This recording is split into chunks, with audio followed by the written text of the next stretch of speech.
Really glad to sit down here with Vince from Pi. Don't really know a whole lot about the project, but I enjoyed his personality, and I'm really happy to take the time. So, Vince, thank you so much for sitting down, my friend. Hey, thanks so much for having me. Appreciate it. Thanks, man. So, who's the man behind Pi? So, tell you a little bit about myself. Sure. To kick off. So, I'm a recent graduate from Stanford. Did my MBA there. Have actually spent a lot of my time in community organizing, grassroots organizing, doing nonprofit work. And a lot of what led me into the crypto rabbit hole was the idea that you could use cryptocurrencies and blockchains to more sustainably fund social good, right? We live in a world where the people that tend to try to do good for society often end up like with no money in their bank account, for better or for worse, right? And so when I first, kind of stumbled into Bitcoin and started to see kind of these communities growing up around Bitcoin and Ethereum, these other cryptocurrencies, I said, hey, there's a really powerful economic tool that we may be able to potentially leverage to address some of the social ills that we have in the world. So growing wealth inequality, you have people that are increasingly feeling left behind by the economy and how it works. And so I founded a group at Stanford called the Stanford Blockchain Collective, which was about 750 Stanford students that were studying blockchain and cryptocurrencies and trying to understand what the real impact could be for everyday people. And after that, basically teamed up with two PhDs from Stanford to bring cryptocurrency to the masses and everyday people. And that was the beginning of Pi.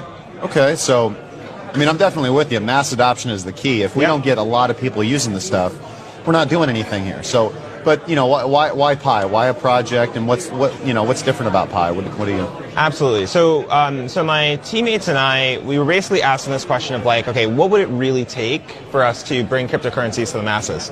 And we did a kind of a design-inspired, user-centric, human-centric design process to understand what were the real obstacles or barriers to cryptocurrency adoption, and how could you actually solve those? And what we found is that first of all, it was just too damn hard to use, right? It's too hard to access for everyday people.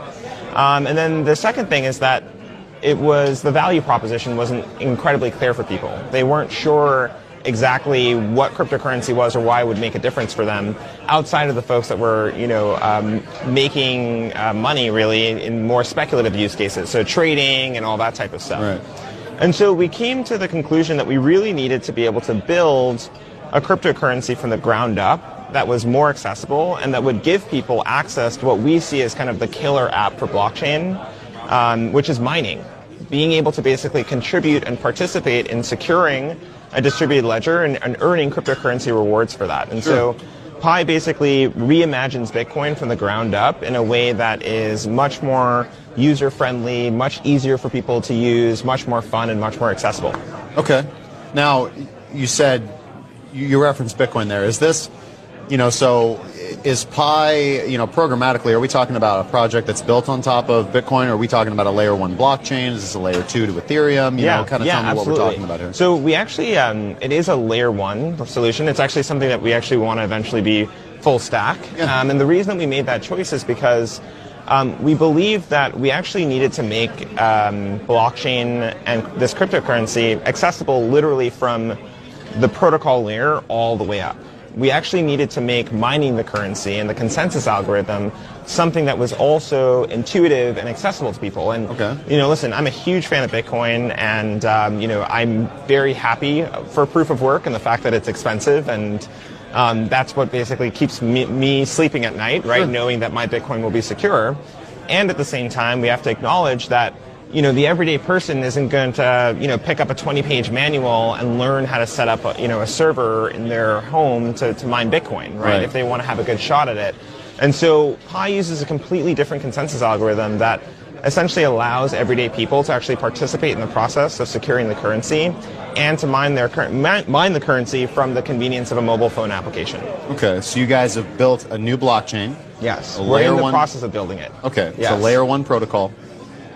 And, so is it, if you're able to mine from your cell phone, now, when Bitcoin was launched, I'm sure you could have mined from your cell phone if mobile development would have been where it was then that it is today. Right.